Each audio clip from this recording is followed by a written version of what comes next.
Little Hand says it's time to rock and roll. Bring the noise.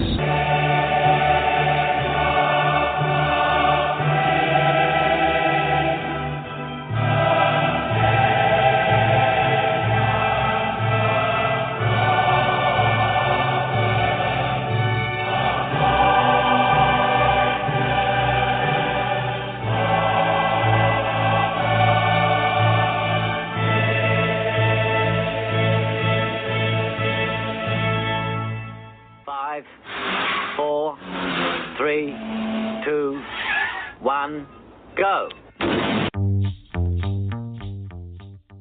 Good evening, folks, and welcome to the Etims podcast.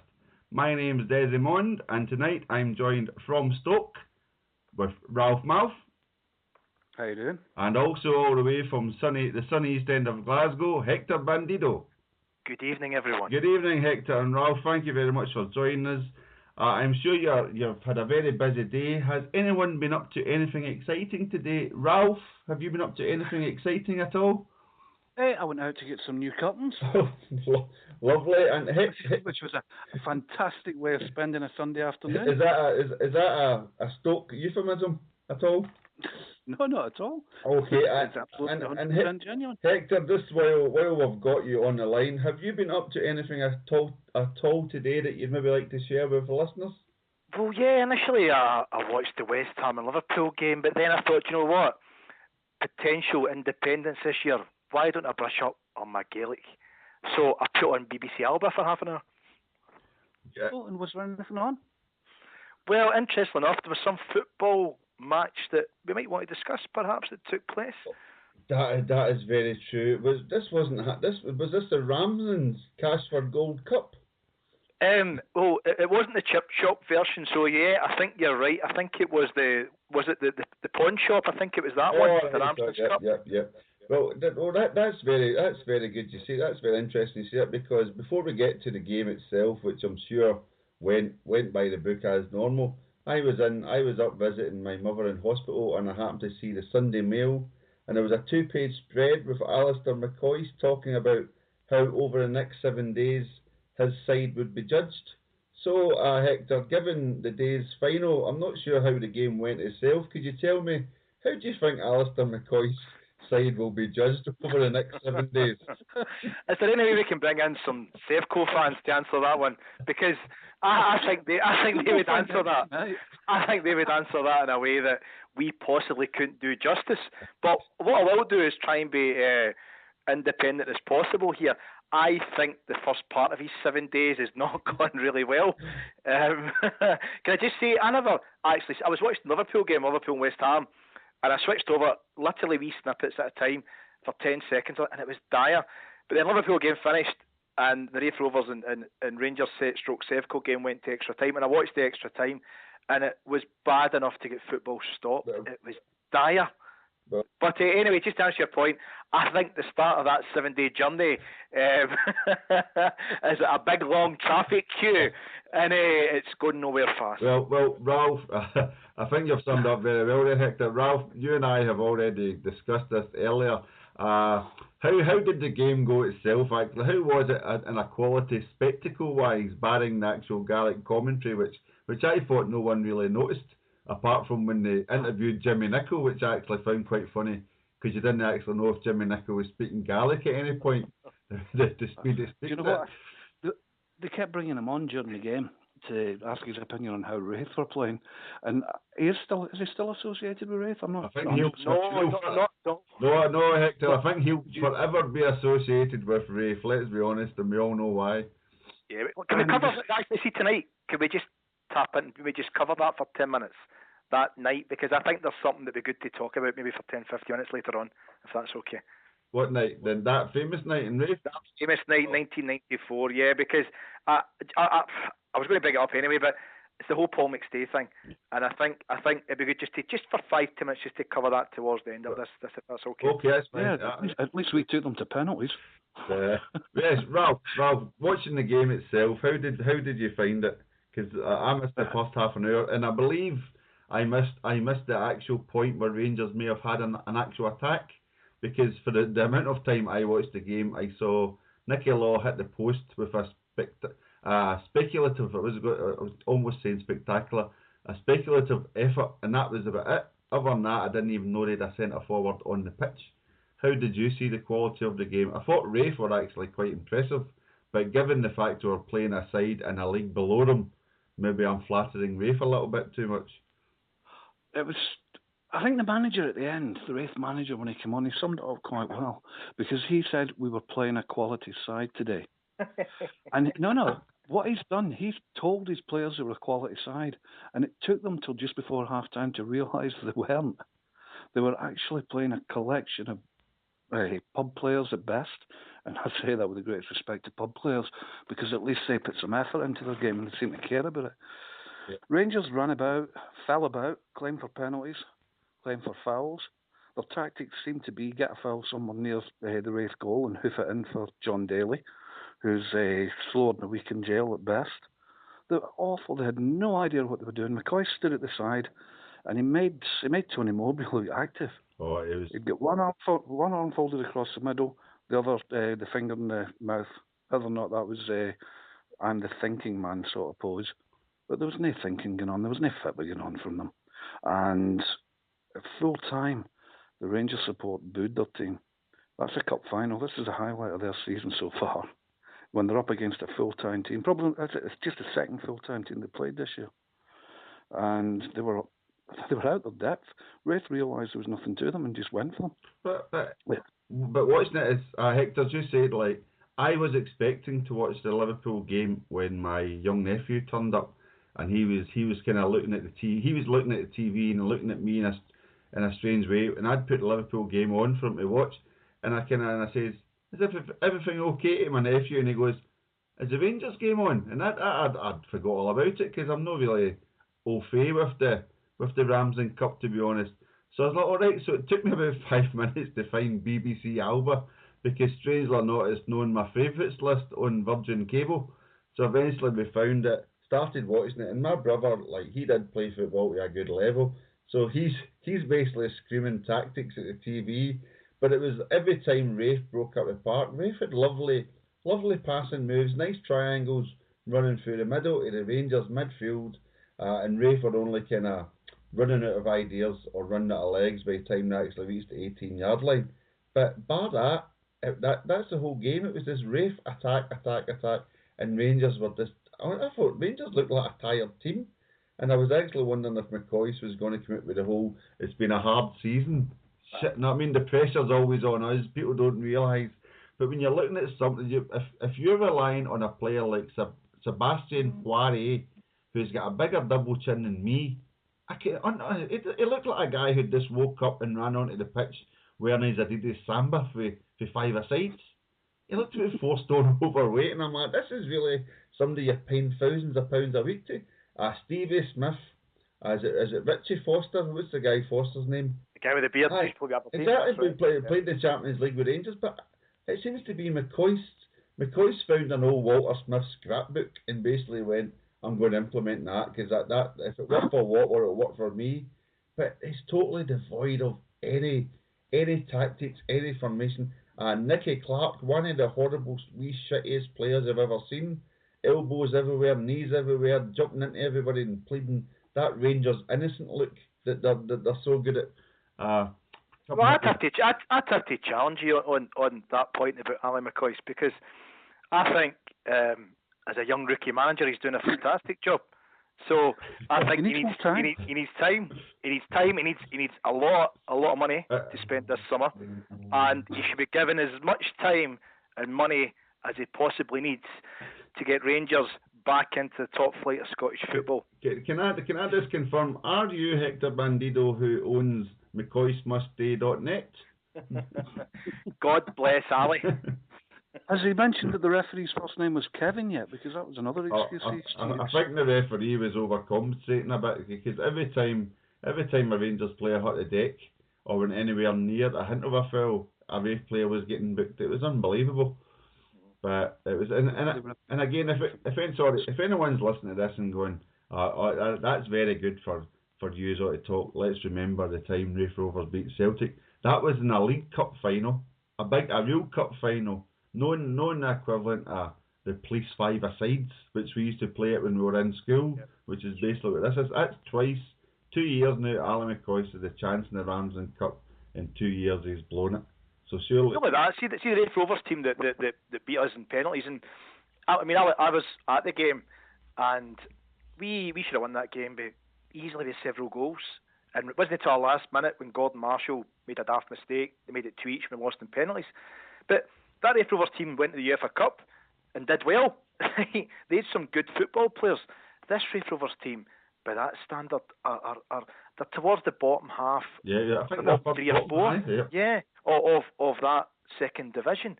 And the championship. Aye, I don't even know what it's called nowadays. The Ramsdens League. But see what I seen, and I'll be honest with you, I was watching the Liverpool West Ham game, and you know what it's like. You get a free kick or something. I was flicking over, and I actually found after 10 seconds, I thought this is horrible. I was putting it back to Liverpool game. Went to full time. I thought, right, we'll watch extra time, and it was absolutely dire. The tactics McCoy you touched upon, it seems to have, is there's no tactics. It's like whoever's got the ball, do what you think's right. Then when you run out of any ideas, hit a long ball to John Daly's head, and that was their tactics. Or Ian Black trying to wind somebody up, invariably winding himself up by kicking himself in the ankle half the time, and it was just horrible. So when Raith Rovers won, scored the winning goal, it brought back a lot of memories. I must admit, see, we have a certain vintage. It goes back to my question about 10 minutes ago, but can we discuss 94? We have a certain vintage, and it's for people like us and older than us who remember that moment really well. But a lot of the younger fans, their dads, their uncles, and whatever, they'll know about it. The pain that we went through in 94, when we were at our lowest ebb, and we lost the final at Ibrox. And I remember walking out the stadium, and at the Copland Road end of Ibrox, the traditional Rangers end, there was the Edmiston Club. We'll probably talk about that later on. Right, this was the Edmiston Club was busy, and I remember walking down to get the tube back into the town, and there was a couple of guys standing outside. You know, with the big fat, shaven heady, typical Neanderthal look, and they were just looking at us laughing, right? And it's stuck in my head, and it's stuck in all these years. Another thing was Paul McStay, obviously, who carried us for years and years and years. Unfortunately, his penalty was saved. And I just felt tonight, and I put a wee couple of tweets out tonight, and the response has been something else. Prior to me knowing about the podcast, about Paul McStay's probably tonight. I think he lives in Australia now. I think so, yeah. He's probably tonight has got a wee smile on his face, and some of those demons from 20 years ago have hopefully gone away tonight, because and the response to that's been incredible. And a lot of people are actually coming in to say the same thing. They thought about Paul McStay at full time tonight. Yeah, but as you say that, like touching on like the time difference maybe in Australia, he's maybe just waking up in Australia somewhere 12 hours away, or reaching for his phone and suddenly seeing you have 76 messages and wondering what's happened, and suddenly yippee, hooray, get out here. Exactly. But the one thing, Desi, I was wanting to add, and again, this is forgetting we've got an audience there who probably won't remember this, but Paul McStay, when I say he carried us, and you guys obviously come in this, he was known as the maestro, and I think that said it all. He was some player, but staying with Celtic, for loyalty to Celtic for too long, it brought him down because we were dire. But I just felt for Paul McStay. I thought, what a player he was. And tonight, thank you, God, a wee bit of payback for that man tonight. So all is good. No, it's quite funny. You just made me think of something. Paul McStay's nickname was the Maestro, and ironically, given his lack of tactics or nouns, Ali McCoy's nickname was the Judge. Remember when Souness was there because he was sitting on the bench that long? That doesn't say much. But as you were saying, like it's just watching them and seeing, like, you can watch football at every standard and you can see at what level it is, and that includes like we'll come on to it later, like discussing Celtic in Europe, etc. This season we can see we're at a certain standard, other teams at a different standard, but you can see where teams are trying to play football and teams don't have a clue. And like Raith Rovers were playing football, they might not have been 100% successful at it, but you could see they did have footballing ideas there. They did have tactics. They did have formations. They did have an idea of when you get the ball, this is what I want you to do with it. It wasn't just a case of going on the park and let's hope for the best. And you watch Rangers, and they're just a team that aren't a team that big. Is it Mosney or whatever at the back? I've no idea who told the height he was a football player, but he seems to think he's like Gerard Piqué. And he's rotten. He's absolutely rotten. And you're like, he'll now. These players will now. I don't think any of the players will make it to the SFPL. To be honest, I think even McCulloch will be found out next season. What? If I was to sum that lot up, it would be more if you could imagine yourself as, say, the owner of the club, or the guy that sits down at the end of the year with the manager and says, right, what do you need? What can I give you? Where are we going from here?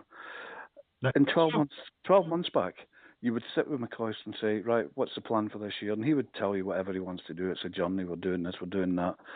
12 months down the line, they're no further forward. They look as though they don't do any work whatsoever on their game. They look as though they don't do any work on their fitness. I've never seen so many clashes of heads in a football match as I've seen today. Yep. It was like they were just jumping up in the air because they thought the ball might be there sometimes. Well, and inevitably, you get a lot of that at amateur level. Well, if you saw the whole challenges. Well, if you saw the whole game, you maybe be able to clarify 2 points for me. One, was Ian Duran actually there? Because I never spotted him. Is he still part of the backroom stuff? I didn't see him at all. I think he's supposed to be still there. Did you saw McCoy? Maybe he was out scouting because of maybe he was out scouting for them with them moving up a division next year. Possibly, and also you can also confirm, because Hector might have missed it if he was just jumping in and out. How happy did Neil Doncaster look sitting beside the two men from the basically, Hector, whoever was handing out the tickets had decided to sit Neil Doncaster next to the entire Rangers board. And his face was stripping from the camera just lingered, and he was just looking as if somebody's taking the piss. Somebody's absolutely he's sitting next to the two Easdale brothers. Oh, and his face is a picture. His hands folded in his lap. It was. I didn't feel sorry for him. He deserves it. All I could think about was there's an Etims diary caption contest waiting to happen. No, I won't be looking for that photograph in the morning at all, will I? Mm-hmm.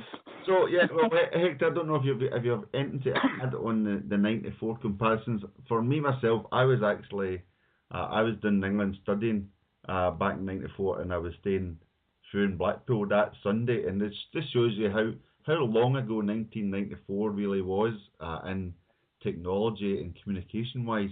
Because I was sitting in my cousin's kitchen listening to it on a radio, and basically it was like, and back up to Scotland to hear. I mean, like, that's how it was. There was no it wasn't on the TV anywhere. You couldn't jump onto a computer somewhere and just find it anywhere. You know what I mean, like that sort of thing. You were sitting basically having to stare at a radio, hoping for the best, and then that misery of having to just quickly turn it off when you hear the kind of defeat, and then knowing that back in the days it was like big shocks, so you just knew the first thing that would happen is the first time I came back up, people would start saying, "Oh, imagine that! Hey, that was a shock," in that nice Rangers supporting friend tone when people are just like to have a nice sly dig. Yep. I was in the mother-in-law's house. We just had our second child, who's now, he's 20 now. Aye, good God. And no, we were just about to have him, that was it. And I was listening to it on Radio Scotland down here. So it was like the sea coming into the beach. You'd get a wave and then it would fade, then you get another wave and it would fade. And the first kick towards the table from me was when we missed a penalty. And then I found out afterwards it was Paul McStay. So then it was there, God, why, of all the people, why did it have to happen to him? And my brother-in-law said something to me, and I just heard the voice say, I wouldn't. And apparently made a comment about it just being football and why was I getting so upset. And she put a hand on his shoulder and told him I wouldn't leave it. And then I went outside and had a wee walk round for about 5 years, I think. Losing was bad enough because I thought we were finally going to win something.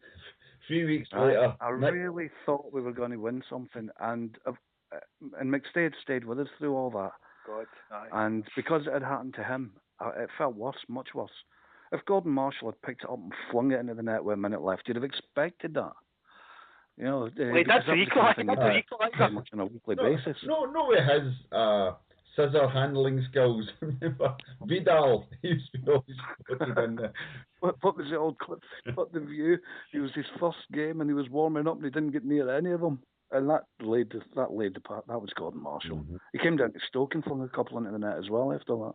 Well, see, after the final, I told you we walked past the Edmiston Club and we'd a kind of wee minibus and it was parked around the corner from it.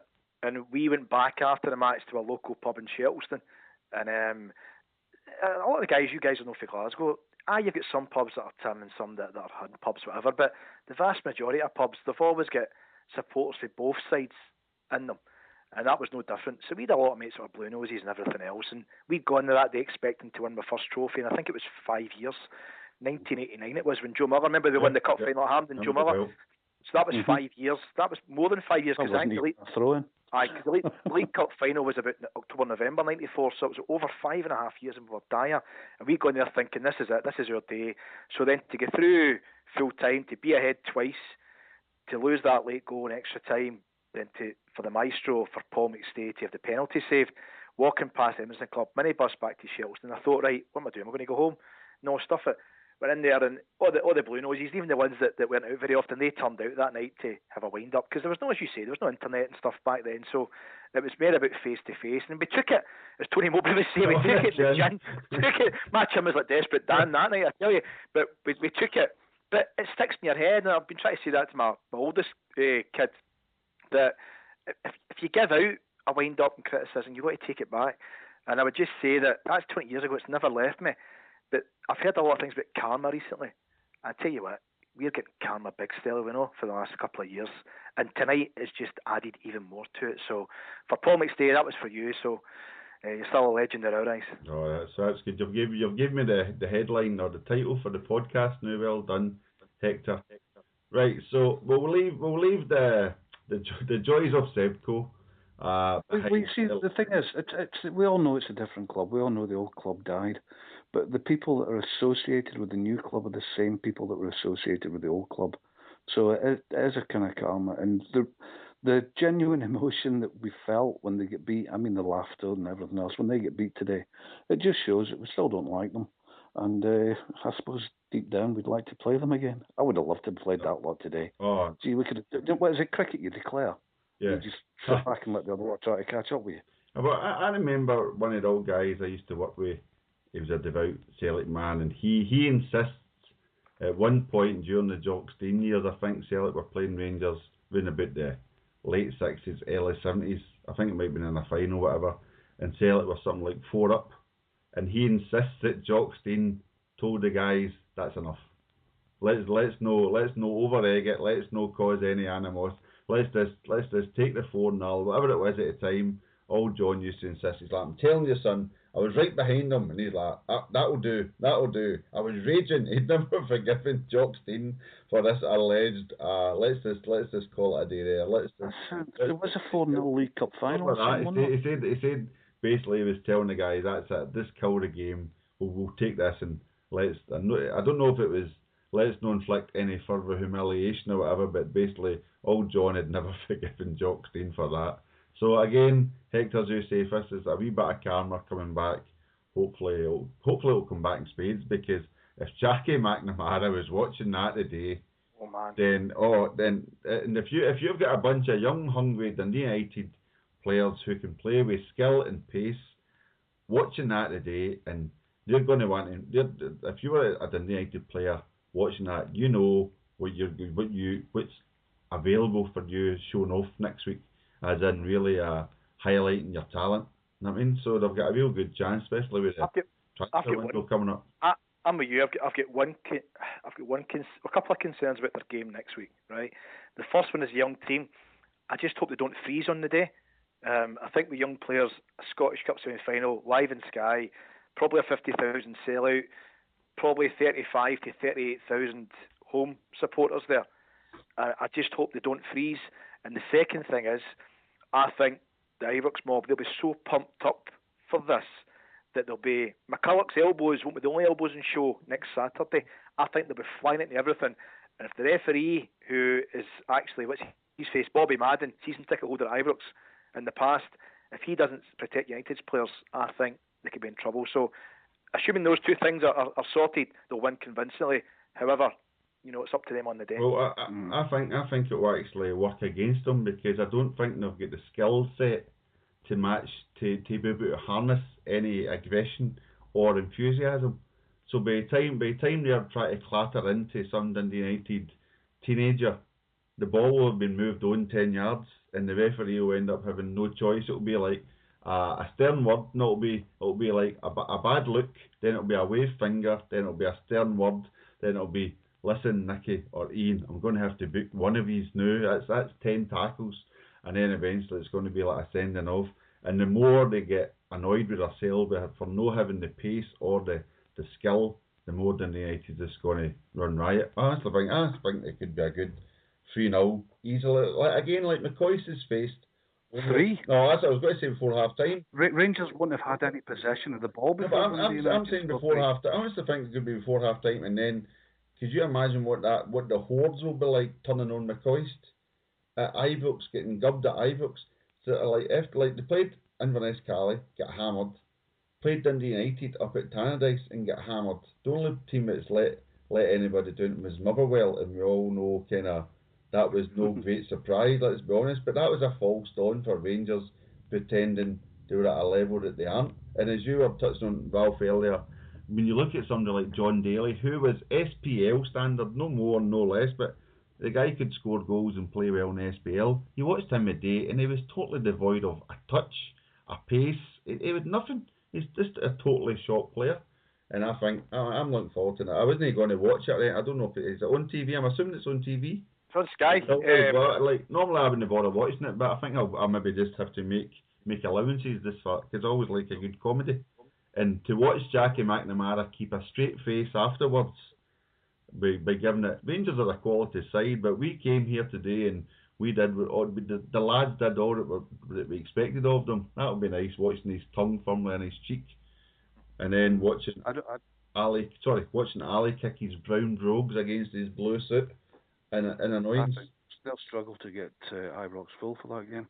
I think an awful lot of Rangers supporters will have seen how bad they are against Raith today. I think an awful lot of them knew that anyway, but they've been touted as this unprecedented treble, which might not happen now. Oh, well, it's not.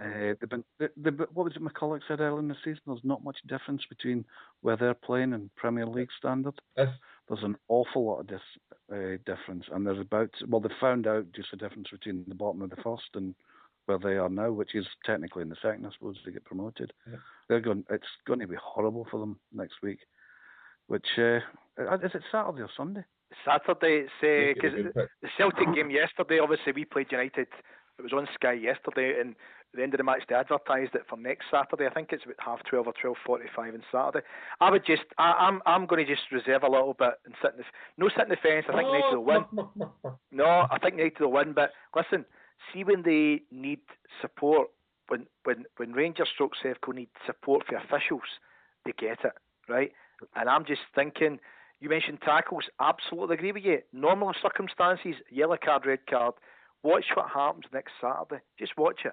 And if you're right, and Madden's on board for the first 10, 15 minutes, because they've got one tactic, is to physically try and bully the life out of United next week with a young team, right? They'll hit Daly a long ball, try and win the second ball, try and force free kicks and corner kicks and about them. And if Madden doesn't protect United and lets them bully them, they'll beat them. And that's what I'm saying to you. He's got to be, on his game next week, or else, well, you know what else could happen. I would ordinarily agree with you, but having watched Dundee United and having watched Rangers this weekend within the space of 24 hours, there's no comparison between the two teams. Rangers won't even be able to retain possession. Well, they won't even get possession. Never mind retain possession. They won't get close enough to them to do their fouling. They won't get close enough to put tackles in. Yeah. The difference is it's going to be men against boys. I hope you're right. I hope you're right. I agree with Ralph. Purely on the evidence of today's game, like Hector, myself, and Ralph. Well, I watched it after the first half an hour. I'd seen it after the first half an hour.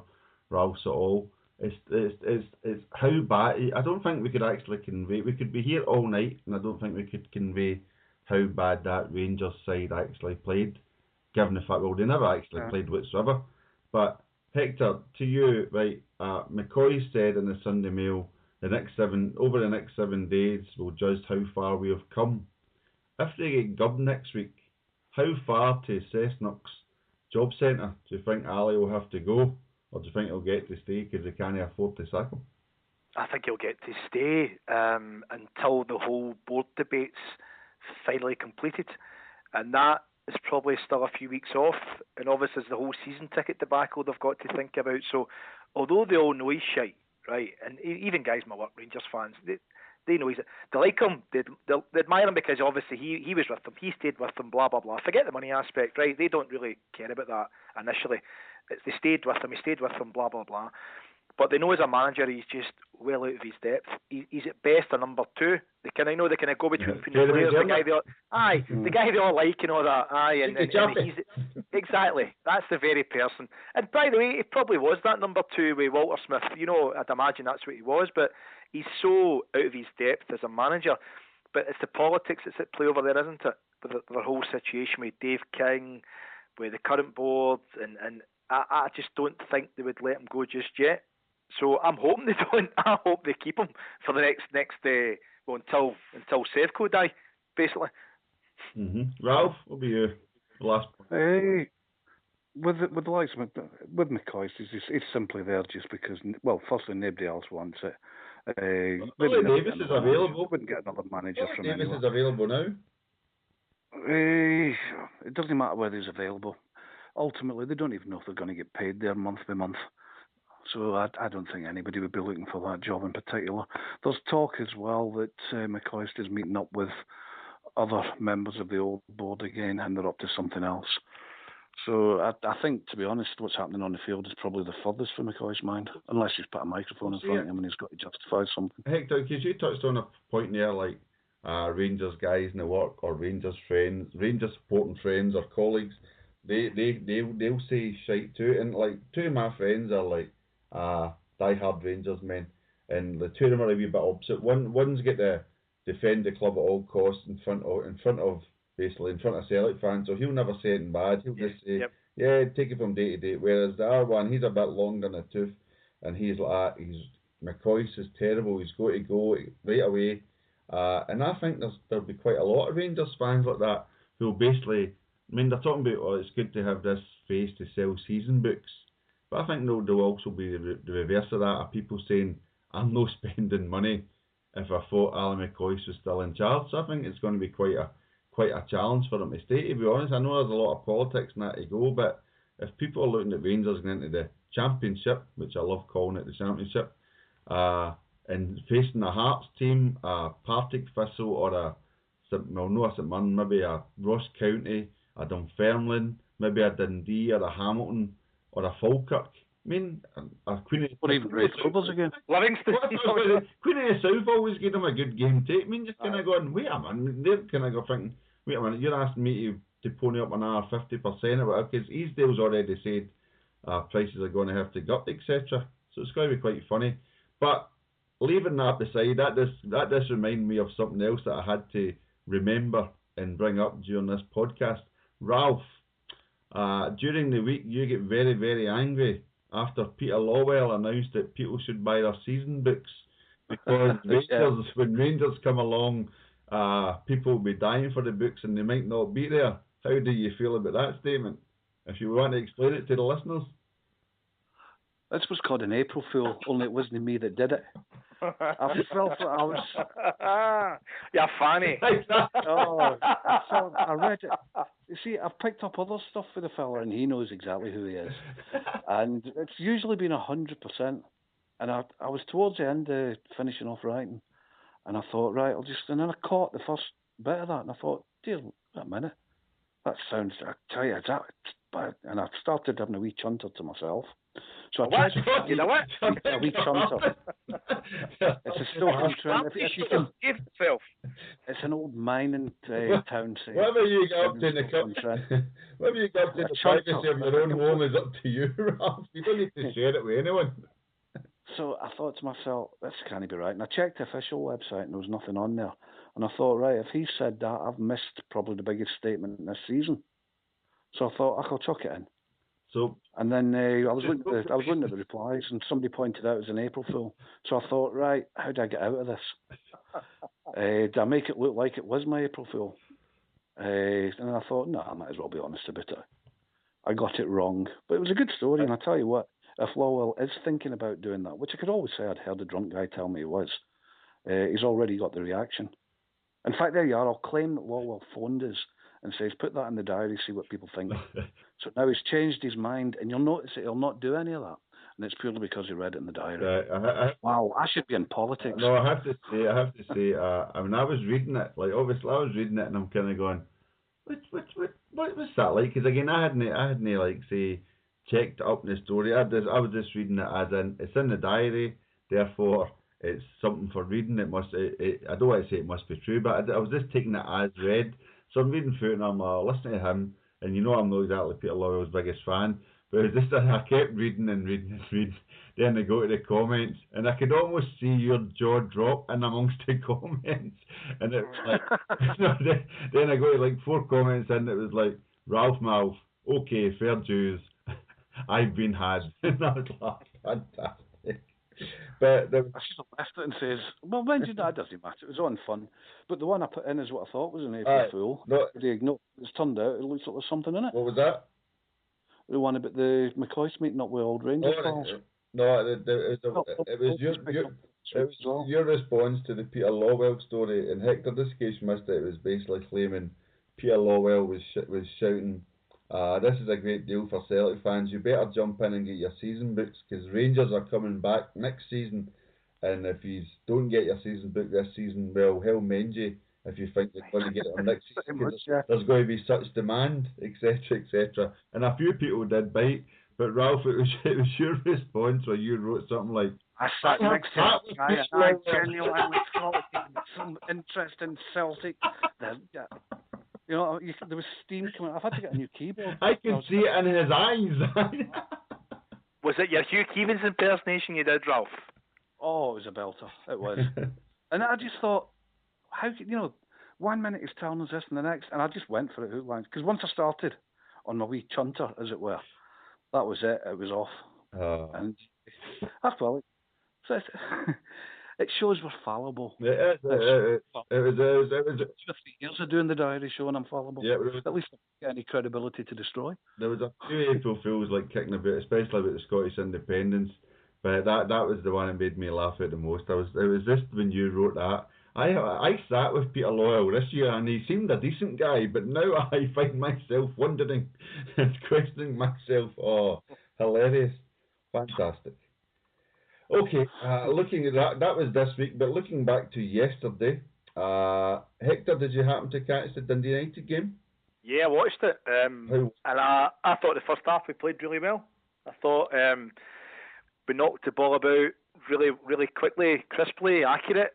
A lot of good passing, a lot of great movement, and 2-0 flattered United at half time. Maybe 3 or 4 was a better reflection of it.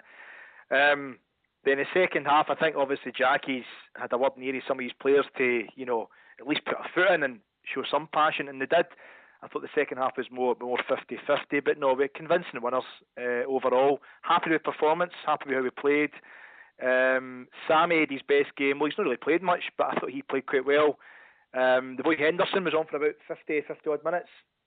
He's looking better the more I see him. But I thought man the match was Effie. Big Ambrose didn't have much to do the first half, but I thought the second half he was outstanding. I thought he did a terrific game. So a good 3 points. But I thought if United play how they played in the second half yesterday, if they play that way, they'll win convincingly this weekend. And Ralph, you'd made a few notes in the diary in regards to a strange press conference that Neil Lennon seemed to have in respect to Jackie and I have discussed the match. That's right. It made it sound like they'd already organised it, but the fact that that he came out and mentioned that, not the fact that they talked about planning that there was a game coming up, just the fact that he mentioned, we've talked about it, we'll just be as normal. It's like that knife lying there with blood on it, it's nothing to do with me. Mm-hmm. I never saw a knife. So it kind of attracted my attention to that. But watching the game, if that game had been maybe an important one, maybe a cup game or something, it would have went down as a classic because it was end-to-end and it was great football. Some great performances. And Leigh Griffiths, of course, can sing what he wants, eh? No, that's a... That one, if you talk about Captain, that comes back and bites you, doesn't it? You think we'd planned this out, wouldn't you? The way that came in there. If only this was scripted. But no, before we go on to the Leigh Griffiths story, which we'll touch on in a second, I never kind of caught the game. I heard a wee bit of commentary, but afterwards, I found one of those many times you find yourself shaking your head at Hugh Keevins, where Hugh Keevins was telling the Radio Clyde panel that George Samaras deserves, regardless of what and this is him talking to the panel and the public, regardless of what you think of Samaras, he's had enough good nights at Celtic to at least deserve to walk away with his head held high and the thanks of the Celtic support. And I'm not where you're listening to it and going, okay, fine. And then somebody else like Gordon Dalziel or whoever else on the panel starts chipping in with, yeah, well, I've never been the biggest fan, and suddenly it goes into a let's slag Georgios Samaras for being a lazy, good-for-nothing sort of guy who's going to walk out in Celtic, etc., etc. One of those self-perpetuating press stories, or it's like, the phrase is like, some may say Samaras is a lazy so-and-so, but, and it's basically this their premise of how to start a slag story.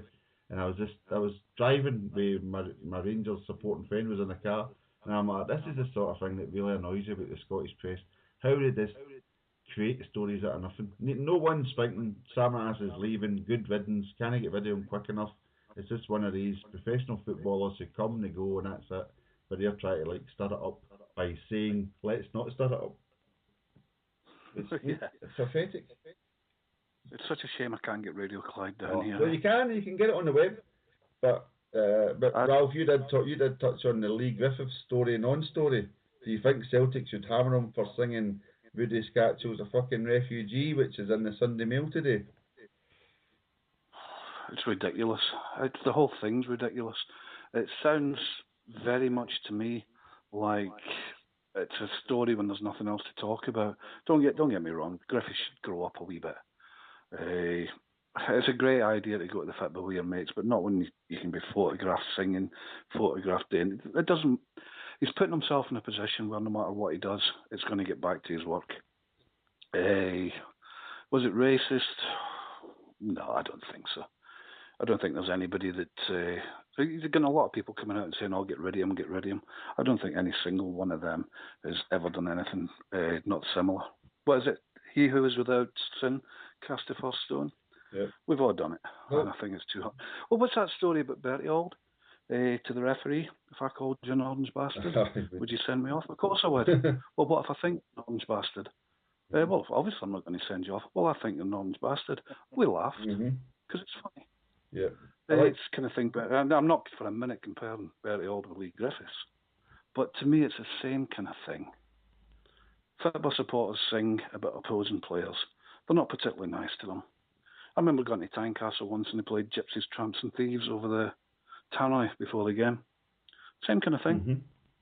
Only the very most delicate of us would get offended by that. Hector, as an inhabitant of the Scottish Labour steadfast Glasgow's East End, are you glad to see Anis Sarwar demanding an inquiry into the Leigh Griffiths carry on? Oh, God. Have you got the bleep thing ready here? Because I'm in a happy mood. You're not going to get me in an angry mood. So I'm going to ignore him because he's as much use as a 3D-old jobby lying in the back garden. Nonsense. He scored 4 goals or something. So what I would say though about Leigh Griffiths is I would disagree a wee bit with Ralph. I would just say, I understand your point about Bertie Auld and back in the day, but listen, back in the day was 30, 40 years ago.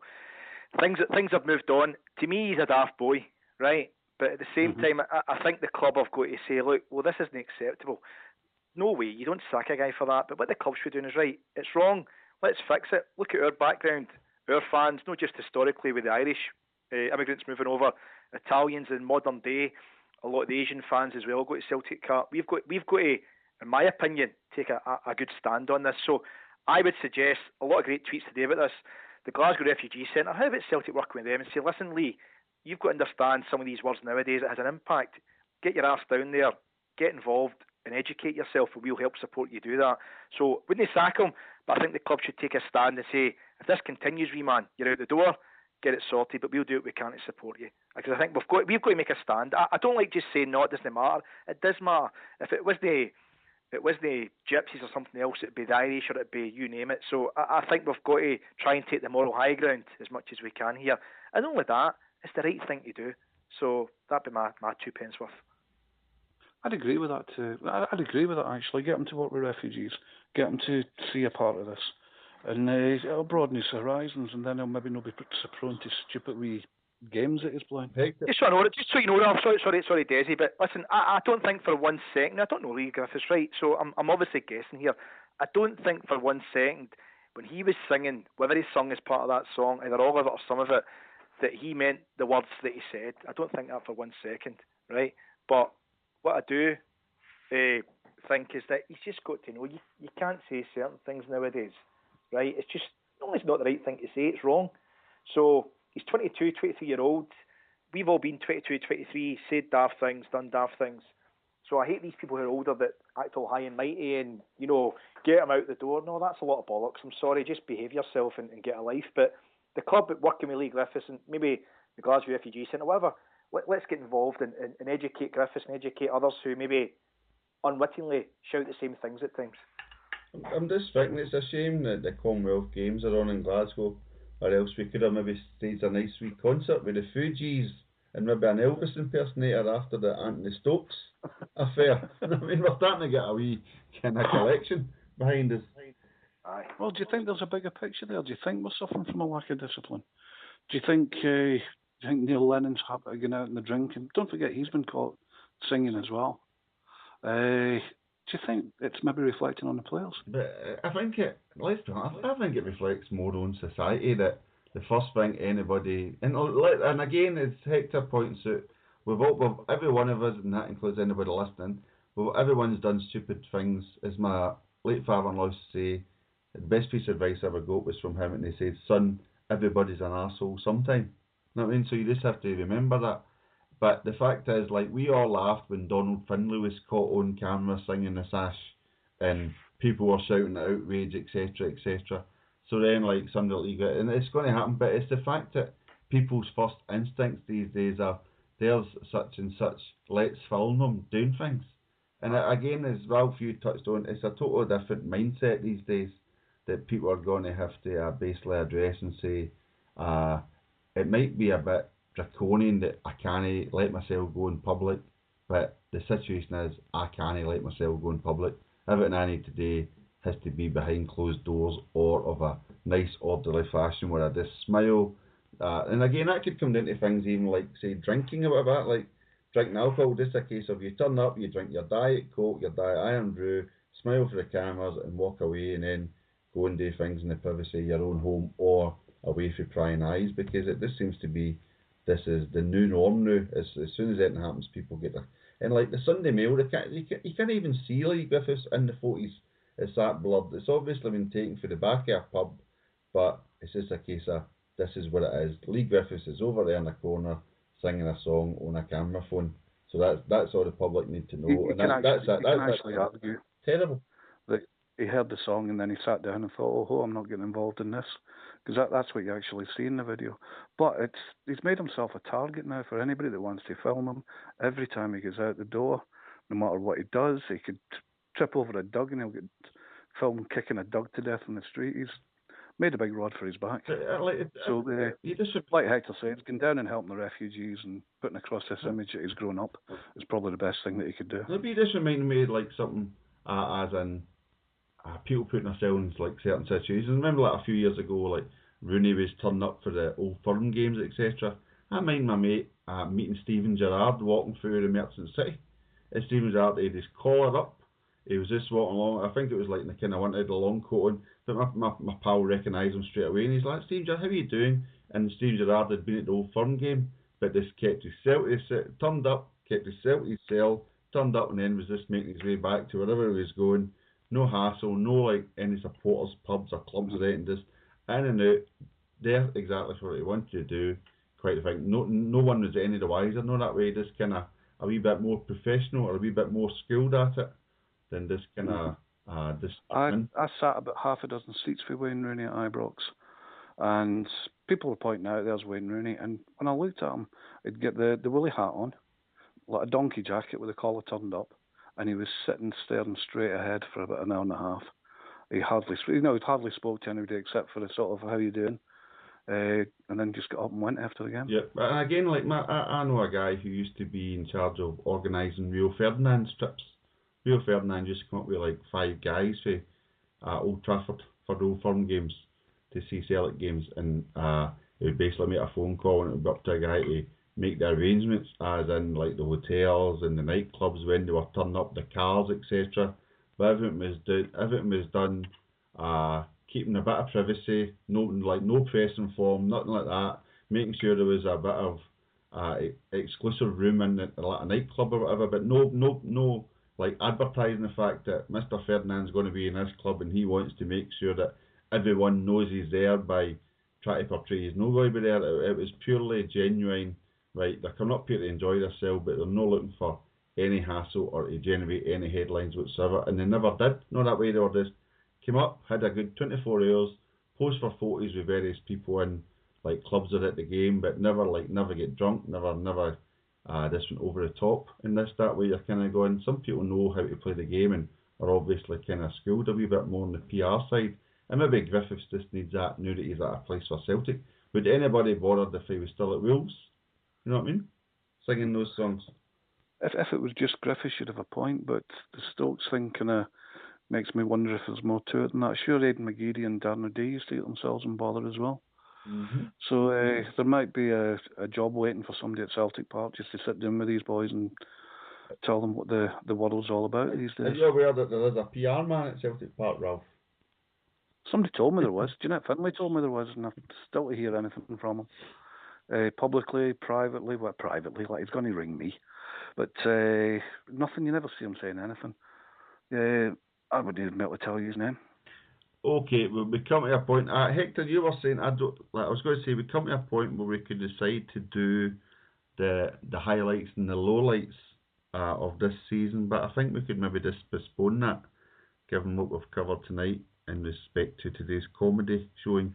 I think we could maybe just leave that until a later day. Hector, yep. Hector, you were saying you've been firing some things out on Twitter.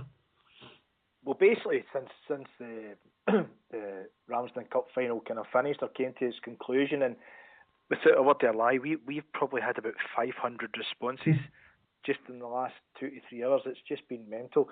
And I tweeted earlier, tonight is like online Christmas, if that makes sense. Yep. You know, everywhere's just gone mental. But in a funny sense, for probably 90% of the football population, it's all humour.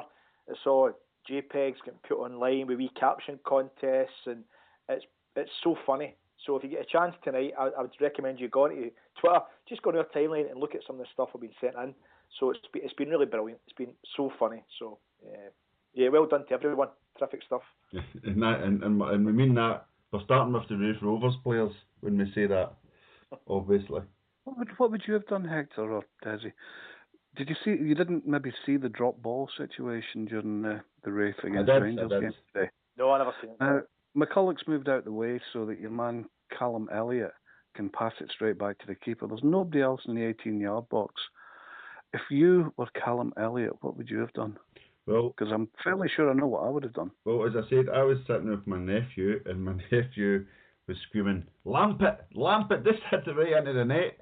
Because Hector, the keeper was in. It wasn't as if it was an empty goal. The ball was a good bit outside the 18-yard line. But I was kind of taken back to an old Roy of the Rovers. And remember, I don't know if you remember, at one point there was a Roy's School Days, kind of going back to when he was a kind of young kid strip. And I think it was Roy Race and Blackie Gray playing in the school team. And I always remember there was a strip where they take a shy, but they shy it off somebody's back, so the ball goes back into play, and him and Blackie run out of the park and score. And for some reason, I was dying for that Callum Elliott. As Leigh McCulloch's turned away, as if Callum Elliott's went, "I'm kicking it back to your keeper," and Leigh McCulloch's turned away. I was just dying for Callum Elliott to hit the ball off McCulloch and then run on as if to say, "Hey, the ball's in play," and put it in the net, just to see how angry would Leigh McCulloch have got. I mean, it would have been bad enough him chasing Callum Elliott, but McCoy's been on the park, Kenny McDowell would have been on the park, and Jimmy Nicholl would have been on the park. It would have been fantastic just to see. Oh, I'd love to have just belted it straight past Cammy Bell, then ran over to the support, kneeled in front of them, made the sign of the cross, and then asked for police protection. Are you Peter Grant? For the rest of my life. Hector, this is that Ian Black is Peter Grant without the actual ball skills, and there's a claim. From Ian Black just ran about the whole day pointing at other people, as in you're meant to run here, but I was never going to pass the ball to you anyway. But you should have ran over there, and it was just embarrassing. But we're not going back down that road again. I'm trying to think. Well, so we're basically we're out of 2 cups. Is there anything left for this season for us to enjoy? Hector, anything for you? Of course there is. It's ultimately all about winning the league. I mean, that number one priority, and people should say we should win it. Of course we should, budget and everything else, we should win it. But obviously we got that, we went over the line the other week. And we get the trophy, the final game of the season against Dundee United. So absolutely, it's about now building for next season, giving some of the younger players a chance, which I think you look to do now, getting as many points as possible, but also playing some good football. I think the football, bar one or two recent games, has been pretty good. It's been good to see. I think Grittiths can back to him again. I think it's made a difference to Stokes. Stokes is far, far better than he's been all season because he's not playing as the number 9. He's playing off him. Commons is deeper, which is better again because he's now the creator for us, the pivot in midfield who can create things moving it around the pitch. So for me, a lot to play for. Keep the good football going. Maybe rest some players as well. Yep. Maybe just say, look, World Cup's coming up for some of the guys in the squad. Champions League qualifiers again. Use this to the advantage. But let's blood some more youngsters as well. Then party, final day of the season, home with Dundee United. So yeah, I'm looking forward to the last few weeks. Ralph, you? Exactly the same. It's been great to see some of the players start to settle in. At the beginning of the season, I was a wee bit down because we'd lost a few, but we've more than replaced them. Stefan Johansson looks like he's going to be a bit of a revelation. Not that he's not a revelation already. I think he's going to be superb. I was a big Joe Ledley fan, but not missing him at all now because I think we've got the better player in. Scott Brown seems to get a wee bit more freedom about. Is that right back? Is that the right back, Scott Brown? I thought he was outstanding at right back. Discipline. You would have thought they would have played in him, United, as maybe a weak link, but he was up chasing the ball. He was heading the ball. He was, in his positional sense, was superb. As well as that, you've got the obvious in Virgil van Dijk. If we can keep a hold of him for another 12 months, and I don't really see any reason why not. From his own point of view, he seems very close to Efe Ambrose off the park, and there's the basis of a good team there. If we can keep it together for 12 months, I think we might surprise a few people in Europe. But also, we've got the young boys coming in, so that if we're ever forced to use them, they're used to the way that we play. They're slotting into it, to the system. The senior players are helping them, which is good to see. I thought Henderson and Robertson is at the Dundee United left back. Did they two go to the same school or something? Because they seemed to just be having a running battle yesterday. Well, do you know the boy fouls and pushes and. The boy Robertson was actually at Celtic up until under 16. Yep. And we let him go and he went to Queen's Park. So I think they've known each other for a wee while. They're probably mates, I think, by all accounts. So it's just one of those things. Two mates in the park want to kick each other. That's football. Yeah, I think that's exactly what it looked like. So that Robertson is a good wee player. That's the other thing as well about this season. Because we're not chasing every game, we can actually watch other players as well now. And we can maybe enjoy football without the pressure. Hector, you touched on a good point there regards resting players, especially the way the World Cup obviously affects only a few Celtic players, but also with the qualifiers coming around so quickly afterwards. Like it was a bit, and obviously there was a lot of headlines this day for Jay Rodriguez of Southampton getting injured so close to the World Cup. And again, like I think Celtic also have that in respect to the actual qualifiers. So in the last few weeks, are we going to just start seeing like Sammy's suddenly going to be the main man up front of it? Okay, so there you go. Or does Lennon turn around and say, okay, Sammy, you've got the World Cup coming up, play if you want, or don't play if you want. You know what I mean? It's going to it could be. It's an interesting one. Yep. Because we've only got, I mentioned a few Effies away to the World Cup. Izzy, Izagiri is there, and Sammy. I'm struggling to think. Is there anybody else? The report Van Dijk might have made it, but he never get picked up for the last. Never get picked. So And Paul Fraser Forster will probably be there, whether he plays or not. But then again, he's going to be, obviously, throughout the summer, he'll get rest. So even if he's not playing the 90 minutes, he's away to Brazil throughout the summer, training every day. And that's if he stays, which in my view, he probably won't be there next season. But back to Ralph's point, I think I was like you, losing Wanyama, who was just immense for protecting that defence and the ground they covered. Hooper for the poacher. Ledley went away in January. Obviously, we had him in the Champions League campaign. And Wilson was replaced, in my view, by a far superior player in Van Dijk. But we lost the spine of the team. I think where we are right now, we Van Dijk coming in, hopefully we keep him for at least one more season. Because if we keep him, you've got Effie there, you've got Izagiri, you've got Adam Matthews and Lustig. And that's a terrific defence. It really is terrific. And I think it's definitely European level defence. It's the midfield in front of that. I'm with you, Johansson, early days, but these guys normally take time to settle, but he's hit the ground running. He's bags of energy, uses the ball well, and he tries to get beyond the attackers as well, which Ledley didn't do so much. Brown and Errol do a job. McGrew's shown this year he can do a good job in central midfield as a kind of holding midfielder. Henderson's coming through. Commons is the kind of creative playmaker role, but he can play more advanced as well, perhaps in away European games, just off a striker, which maybe suit him. I think we need one more creative spark in midfield, definitely, and one more striker. See if we get that. Probably a keeper to replace Forster. And who's the big? So I forgot about him. Who's the big Israeli guy? His name's escaped me a second. Beaton. Beaton. I've been kind of impressed with him as a holding midfielder. I think he has looked the part. So the squad is looking really good for next year, but we need to spend the money we have wisely. Maybe rather than 5 players, ideally maybe just a couple of players. A good number 9 to compete with Grittiths for the striker shirt, and in my view, a creative midfielder in Europe. That's what we need. 2 good players this summer. Yeah, a number 9 that can hold the ball up in Europe. Yeah. Because when you're losing Samaras, you've lost that breaking out and holding on to the ball, which the year before last, that did as well. That was one of the reasons we competed with the Barcelonas, etc. Because that was the Didier Regat role. That was to take the ball out, hold on to it, ease the pressure. We won't have that when Samaras leaves. And if we're going to be firing the ball up front, we need somebody that can at least hold on to it for a while. We don't have that just yet. John Daly may be available quite soon. He'd like a 50 pound piece. Yeah, well, again, that kind of brings you back to... If you give Commons a bit more freedom, maybe just playing them behind, without the pressure of having to work for the ball, without the backtracking, which it's part of the modern game, I suppose. But what was the name of the Yugoslavian boy that used to just stand in the middle of the park? And Prosinecki, was it? Mm-hmm. Yeah. I'm not comparing Commons to Prosinecki, obviously, but a similar sort of role. Just let him hover about there, make that wee bit of space for other people in European away games. That I think would be his role. So maybe a creative player would be great. I mean, we've not had one for a while, a proper Moravcik or a McStay or something like that. If we could get one, that would just be a bonus, but I think we need that forward. And maybe a bit of covering. See, that's how Mulgrew. He can cover for everybody virtually. But again, it's like... Again, it's central midfield. Okay, it does a job, but it's not really what anybody really wants. I mean, like, fair play to him. He can play left back, he can play centre defence, he can play centre. Yeah, but it should never be first choice. As far as I can tell, it's never be first choice.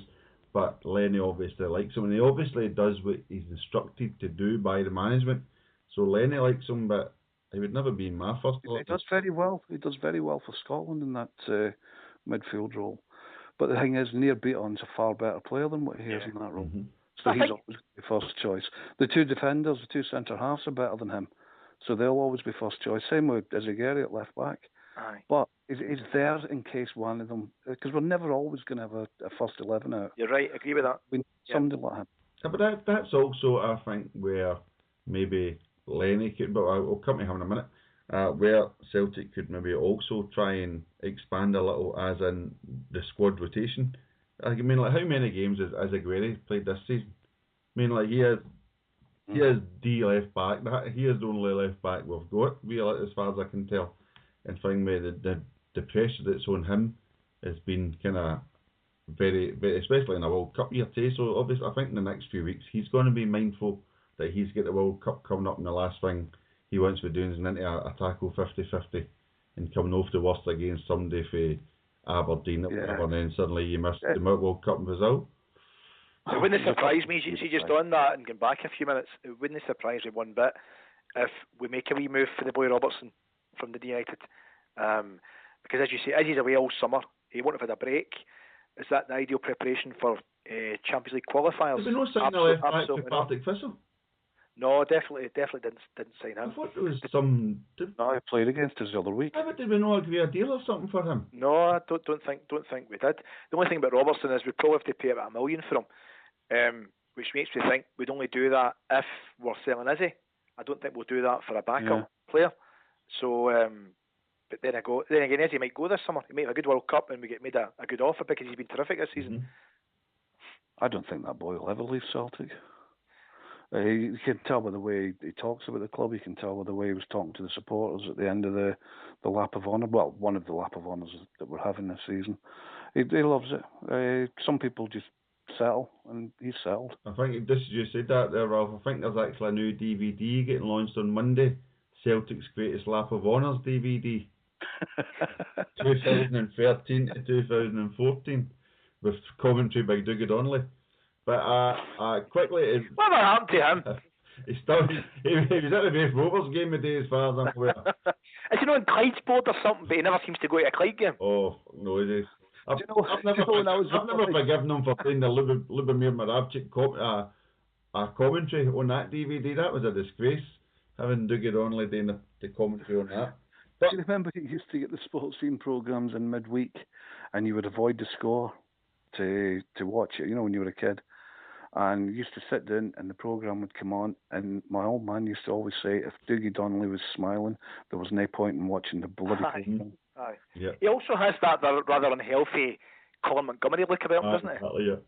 Colin Montgomery's younger brother. But while I remember, the last discussion point, we've discussed this before, but sadly the podcast demons worked against us yet again, and we kind of lost the discussion. Hector, we're discussing here players that we could maybe sign and players that we could maybe rest or look after. What about the management? Is there any danger that Neil Lennon and Johan Mjällby may not be there come the qualifiers? Well, Norwich have just sacked Chris Hughton tonight, haven't they? Yeah, they've sacked him tonight, and obviously he'd been linked there just a few months ago, going down there. I would be nice use of words there. Going down there. I'd be shocked if number one. I was shocked if he actually took the job if he was offered it, because why would you go to a team? There's every chance they can get relegated. And looking, I think you mentioned previously before, Desi, that Norwich's last 4 fixtures are against the top four or four of the top 5 teams. So they've got the hardest run in. So if they wanted him, I don't think he'd take it. It'd be a daft move for him. So, but back to the wider point, I don't think he'd go this summer. If one of the maybe top dozen, you're not saying, okay, take away the top 6. If clubs were say about 7th and 12th or 14th, I don't think he would go, because I think he wants one more crack at the Champions League next year with the squad he's got. But I think after next year, if he wins 4 in a row, which he should do with his budget, and gets to the group stages and hopefully gets to the last 16, I think after that, it might be time for him to move on. I like how we've went through the misery of this season's Champions League to you already discussing the possibility of getting to the last 16 next season. It shows the eternal optimist in the Celtic fan. Absolutely. You've got to have hope in your heart, as the song says, don't you? Ralph, do you think the papers, especially up here, the papers have been pushing a big... basically, there was an interview with Johan Mjällby where someone happened to say, Johan, would you like to be a manager on your own one day? And Mjällby's obviously went, yes, I'm very interested. Maybe go back to work with the Swedish national team, when always take an interest in those. And that gave the press in Scotland an opportunity to say, Mjällby gets restless at Celtic. Mjällby looks to move on. Celtic management in turmoil. Lenny, what would you do if Mjällby leaves, etc., and suddenly Neil Lennon's having to answer questions about what happens if Mjällby leaves, and does Mjällby get itchy feet, etc. This by answering yes to a question. Ralph, do you think there's any possibility that we could be looking at different management come the qualifiers? No, not at this stage. Unless David Moyes gets sacked. I remember Alex Ferguson coming up and spending a long time with Neil Lennon just before Ferguson retired, and I thought, I wonder if he's touting him for the job or sending him out. Are you saying this because you think Celtic would want to sign David Moyes, or are you saying this because you think Man United would want to sign Neil Lennon? I can't understand why anybody would want to sign David Moyes. I disagree with that. I think he's a good manager. Honestly, I think it's no up at Man U yet, but I think his record at Everton was tremendous. Oh, Shall we start by listing his achievements? Well, I look at his budget he had for all those years. His budget for all those years, right? Martinez has come in just last season, but if you look at what Moyes has spent when he took over, because Kenwright, or who Kenwright bought the club from, had so much debt, Everton hardly had a bean to spend. So he's hardly spent a penny and kept him roughly in the top 10, top 8 for 10 years. So I think he did a really good job. But still, a football is a different subject. He had a chance to build a football club rather than a football team, and he didn't take it. And to me, that's a failure. Well, Kevin Sheedy had a very good comment the other day. Apparently, when Martinez came in, Martinez first thing he said was, "Give me a list of all your youth players and recommendations, etc." And who's the young guy? Is it Bartley or who is it at Everton that's flying this year? And they basically said, what happened? Was injured last year. And Kevin Sheedy says, as far as David Moyes was aware, the youth team was of no interest to him. So again, that's kind of, I thought that was quite interesting. But if you're going to get that sort of longevity, you have a chance to build a dynasty. That's what management's about. Yeah, but touching on the Everton thing, I actually think that could be a key role in respect to actually Neil Lennon's future. I think they're a big enough club where he would say yes, and I think. I was like one of my nephews supports Arsenal, and we were discussing football the other night, and he was going on about, Arsenal may sign this. There's rumours Arsenal are signing this guy and that guy and this forward and this defender, etc. And I said to my nephew, why don't Arsenal just bite the bullet and sign Roberto Martinez? Because they're going to do it. They're going to do it eventually. They're as well doing it straight away. Because as far as I can tell, he's like a perfect fit for Arsenal, and I think Wenger's kind of his days are over. Like, to be honest. And I thought that would be if Wenger moved upstairs to become director of football or whatever it is, Martinez leaves Everton, Everton get a nice big healthy payout for Arsenal, Martinez goes to Arsenal, he's a bigger club, and then Everton are looking for a new manager, and I reckon Everton would probably look at somebody like Neil Lennon. But I don't think, I don't think any of the other teams, like, I think other teams would look at the Southampton model and say, let's get a tough guy in for La Liga. That sort of idea. I think they'll tend to look abroad, like the same as West Brom appointed a guy for abroad, etc.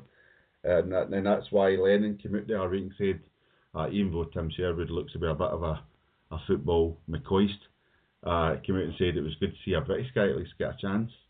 So I think he's obviously feel no so much like touting his sell, which Hugh Keevan's trying to say he was doing, etc.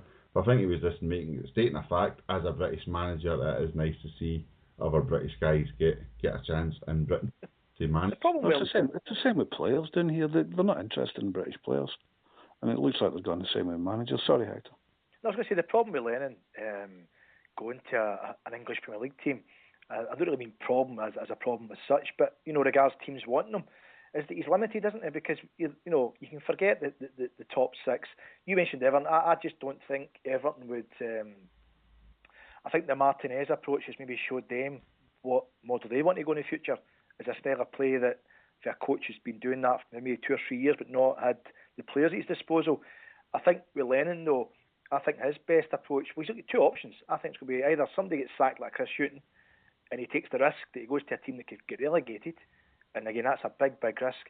Or the second option I think is maybe his more favourable one, is taking a team in the English Championship who are maybe up the top 6. And that gives you an opportunity to try and get to the Premiership. And for me, Notts Forest, I know they appointed Stuart Pearce, but I thought Alexa Notts Forest would have been ideal to a team who may have come in for him. Whether he had done it or not, I don't know, but I was amazed that they took Stuart Pearce because he's like the English version of Ali McCoy, Stuart Pearce, isn't it? But even more bizarrely, I only found this out yesterday, Stuart Pearce is not taking the job until the summer. Stuart Pearce has told Nottingham Forest, yeah, just wait there for me. I'll be there when I want to be there.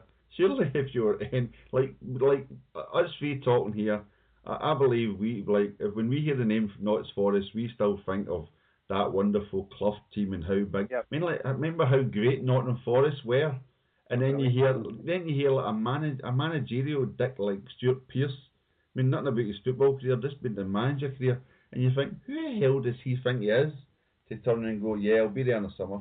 This bides your time. This keep things ticking over for me while we get it. It's not exactly as if he's run off his feet with football offers, is it? Stuart Pearce? Well, can I turn your question on its head then, right? So, let's say that Houghton's away tonight, and yeah, Lennon was linked with Norwich. It's no two ways about it. It was certainly out there.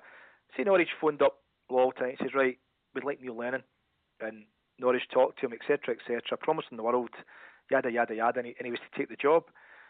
What about this summer then? Who do you, if that was the case, who would you like to see Celtic going to get in as next manager? I think your first two on your list of possibles would be Malcolm Mackay. This is not my personal list. I'm just saying the first two on your list would be Malcolm Mackay, and then your standard, your stalwart Owen Coyle. No, I'm just saying this is your list. This is a standard list, and that is basically that is basically. That was like a code word there for Hector. Aye, and don't see if it works again. Hold on. And don't worry, Hector. Don't worry, Hector. Me and you have words after this. You came a wee bit of fucking. I know. Just because I told you I'd been to a Chelsea game with Bolton, you had to get all upset. You know what Wembley with Burnley as well? I might have been, yes. But it's coming and let's not forget, half the Celtic team were there that day thanks to Gary Colwell. Paul Hartley lost the tickets. You flew down in Owen's private. I flew down with the Gorbals claret and blue, that is correct, yes. I was there. I was on that plane. So I said the first two on the list of basically your media list would be Malcolm Mackay and Owen Coyle. Obviously, they would try and throw in Paulo Di Canio too, given that he's available, right? But we wondered how long it would be before he would be fighting in the car park with somebody like Jeanette Finlay, if no one of us. But Ralph also suggested Paul Lambert, and I've got quite a few reservations. What do you think about that one, Hector? He did a very good job at Colchester, a great job at Norwich. Villa, he's had it tough because he's had to rebuild from the mess that he picked up, a real big mess so he's not any real money to spend. So I think he knows what he's doing. I think he can organise a team. I think they try to play decent football. When you say he's not any money to spend, he did spend something like 8 million on Benteke. But it's all relative to who he's competing against, though, isn't it? Oh, well. I mean, up here, £8 million obviously is a fortune, but what Norwich? You mentioned Norwich. How much did Chris Hughton spend last summer? Mm-hmm. Hooper was 6. Delmander was millions. I think it was something like 40 or something, wasn't it? So Lambert hasn't really had much to spend overall. He's brought a lot of youngsters through, or kids from the lower divisions as well. He's not really bought a superstar type player. So I don't know. He'd be on my list, absolutely. And also he knows the club inside out. You know, I think you can see from his comments about Celtic, he loved everything, all his involvement there. So I would be okay with him if Lenny was to move on. Whether we'd come or not is a different matter. Do you think he was maybe considered the last time, as in they reached out to him at all, or can anybody remember back in the days? It was because remember Mowbray was in and out within a matter of months, and Lenny was asked to take over as interim manager for a few months to the end of the season. So then Lenny was asked to take the job. So no, I don't think he was. Yeah, I think we were waiting on Stuart Pearce for those 8 weeks while Lenny had the job, but Stuart Baxter. God bless him, whatever he is now. Stuart Baxter. But yeah, we could just wait till after the World Cup and get one of the ones that fails. Yep. Roy Hodgson or somebody. Well, I would go very different, right? I think we discussed this months and months ago. If Lennon was, for whatever reason, was to move away, either this year, next year, whatever, I would take a totally different approach. I think Malky's a terrific guy. I like how he speaks. Did a great job at Cardiff and a very good job at Watford. And he probably would be in that short list of 2 or 3, I'd imagine. An obvious one. But I would like to maybe go to the Spanish League and try something different. You know, we're in a great position just now, Celtic, in terms of Scottish football. Probably going to be guaranteed to win, not guaranteed, but you know, it'd be a surprise if we didn't win the league the next 2, 3, 4 years. Let's put it that way. And it'll give a guy to come in a bit of time to build a real good football team, playing good football, like the fella at Southampton has done, like Martinez has done, and I would like to try that approach, but not only just the first team. to get the academies, maybe bring in other coaches as well to work with the academies to get them following that model as well. Radical, I know, but that's what I would like to do. Ralph, what about you? Oh, I agree with that idea of building it all from within. Is that what John Barnes tried to do?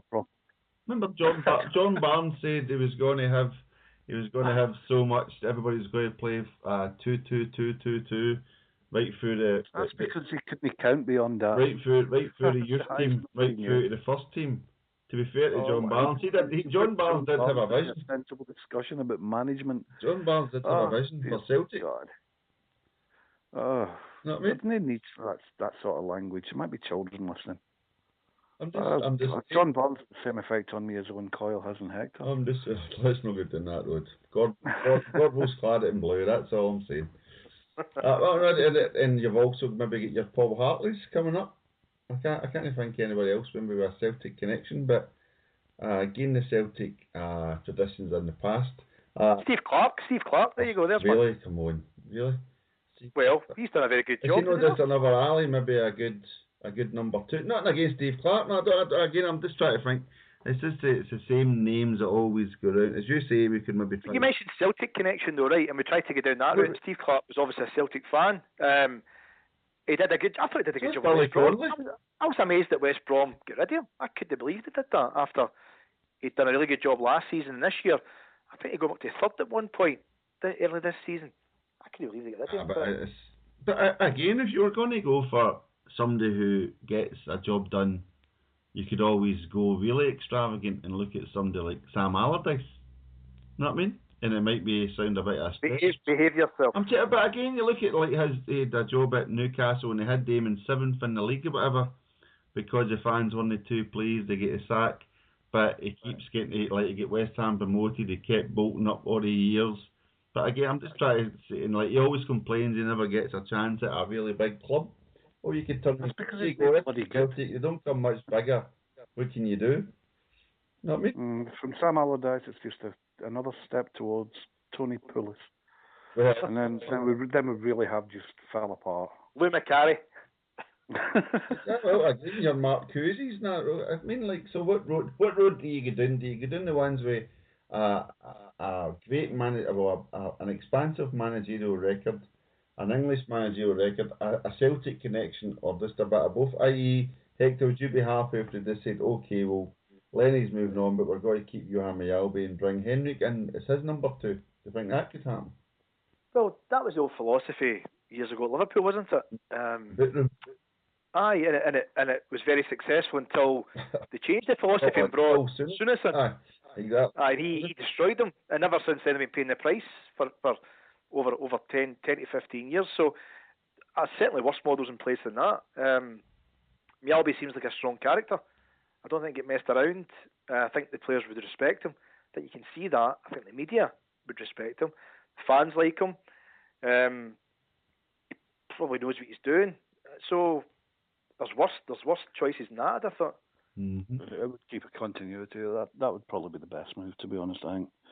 He keeps it within house. He knows all the players. He knows which ones are coming through. He handles the press very well when he does the pre and post match interviews. You know, when Lenny doesn't want to come out in case he upsets somebody, and he would be the ideal guy, really, I think. But then Lenny's not went yet. Well, again, that's just to sum up. Obviously, we are this being hypothetical, and I have to say, like the last time we had this discussion, it was Fulham. Hector, actually, I just remember it was the Fulham job was under threat at the time, and obviously they did change their manager. They went a wee bit crazy for a while. And then now, of all people, our old friend from Stuttgart gets the job, Philip Magath. Who used to be in charge of Stuttgart when Martin O'Neill was there. Yep. So that was a bit of a shocker. So that was a Fulham job, as you say. Now we have a Norwich job. I wonder which English manager will pop. No doubt Glenn Hoddle will be in the running tomorrow. For some reason, he always still pops up everywhere. Or because they're going to be struggling with how many games is left in England? 5, 6? I can't be that many left, really. I think that's right. About half dozen games to go. You know what I mean? Like, what sort of guy do you get in to rally the troops? Dave Bassett? You know what I mean? soon as you get in with 5 games to go to try and rally troops to get yourself those 6 or 7 points, whatever it is you need to drag Norwich over the line, it's a bit. You're as well getting Delia Smith to give the team talk every day as you are to kind of. Well, I've got one name that you've not discussed who I think would give the rallying call, and Does it Norwich or Celtic? At Norwich for the last few games, or whoever it may be. If someone else gets rid of their manager, I think the obvious candidate to go in there and get the players really going for it is Charles Green. He certainly knows how to handle the press and get people on his side. Well, to be fair, that does bring us full circle, Hector. You think we'd planned this sometimes and we haven't. Listeners, honest to God, we don't plan this at all. You'll be surprised to hear. But this is you say Charles Green there, Hector. That was Alan McCoy's interview in the Sunday Mail today, where he was still angry with Charles Green for his comments last year. His comments at the start of the season when Rangers went out of the Cup to forfeit. And Charles Green dared to say that with his budget, McCoy should be winning the league in at least one of the big cups.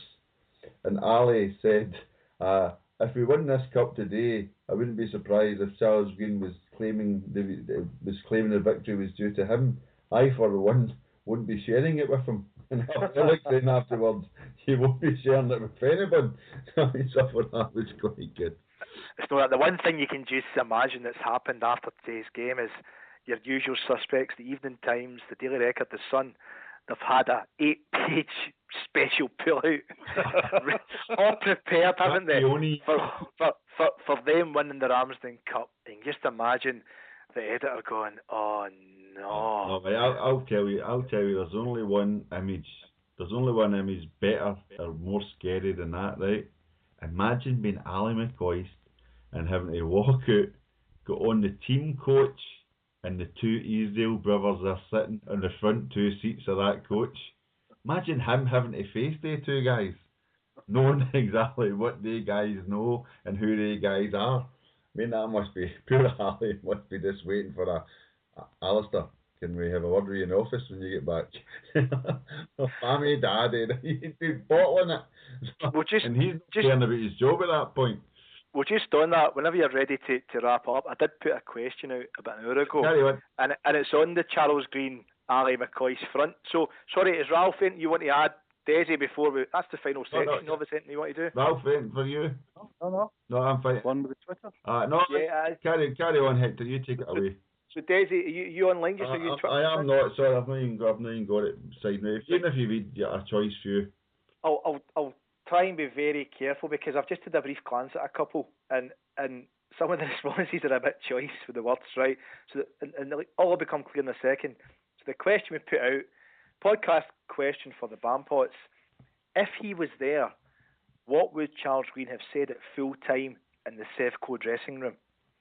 So, as I say, we've had lots of responses throughout the night. So, I mean, there's got page after page about lots of other topics as well. So, I'll try my best to get through some of these. So, first up was Rab D, who says, by gum, that was shit. Along that lines, Nathan Curry says, I'll try and do the Charles Green voice badly, right? Nathan Curry goes, see, didn't I tell you that you were shit, right? So there we go. There have 2 shits already come from Charles Green. Jake Campbell says, no surrender. I don't think Charles would have said that, to be honest with you. Let me go further on. One from Napoleon, regular contributor to the Twitter timeline. Johnson would have run ringed round that lot of 5 failures. Oh no. This one from Morris Boyle. He'd go, can you help me bump my wheelbarrow down a marble staircase? Oh, and do you know anyone wanting to buy 4 marble? There we go then. I can't read that one. There's a couple of bad sweary words in it, which I think Charles would actually say.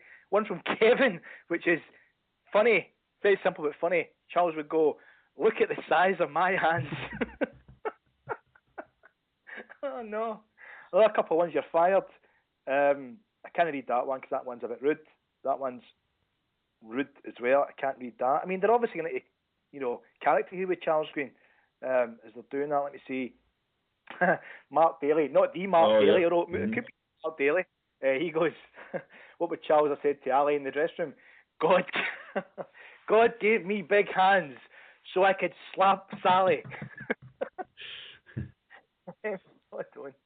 A couple of more to come. There's actually loads. Let me just try and get through them as quick as I can. I'm actually just wondering, surely tonight is rife for a Tommy the taxi driver to phone Ali McCoy pretend to be Norwich and offer him a job. Yeah, there's loads and loads here. So no, some I just can't repeat. Here we go. Final. I'll go with this as a final one. Okay. This is from Ian Smith. What would Charles Green have said in the Sevco dressing room at full time after today's defeat to the Rovers? Lads, good news. I found the Dallas Cowboys email. And that goes especially to our friend Andy in Scottsdene, because he famously broke the Dallas Cowboys non-story as a bit of internet folklore. Yes, anyway. Did you know, going back to that Dallas Cowboys, just say something else I noticed watching that game today. You know the Rangers strips from a template, yes. Where they have certain colours, certain patterns. Did you notice that Raith Rovers had exactly the same template, the same wee bit in the collar and everything else? So maybe we have worked out exactly how far they've come over the last couple of years. All right, Hector, any more?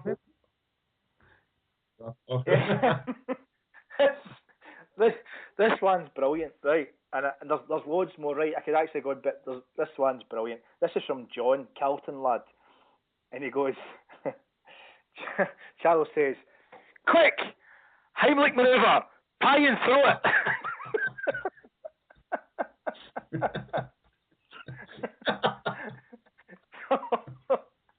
Oh no! Oh, right, very good. Okay, we'll call it a day there because we're well over our expected time tonight, and I'll get it posted up.